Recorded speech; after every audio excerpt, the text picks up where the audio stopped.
Il n'est pas complètement favorable dans la mesure où il est compliqué aujourd'hui de lancer des nouveaux génériques depuis la France. Pourquoi ? Parce que simplement, il faut, pour pouvoir produire ce médicament générique en France, attendre que le brevet soit effectivement tombé. Ce qui est un vrai problème, puisque par définition, dans ce segment de marché, les titulaires d'AMM doivent être sur le marché le jour de la tombée du brevet.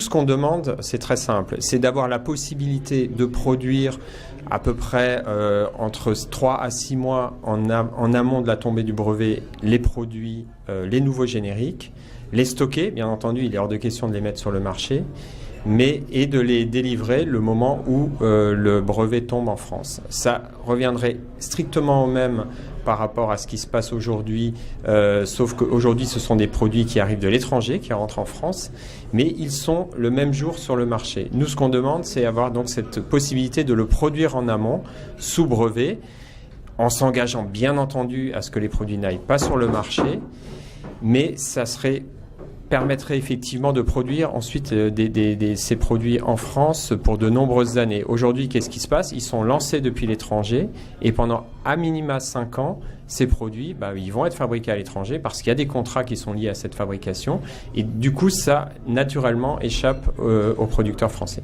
On a un taux de substitution en France qui est tout à fait raisonnable, puisqu'on est à plus de 80%.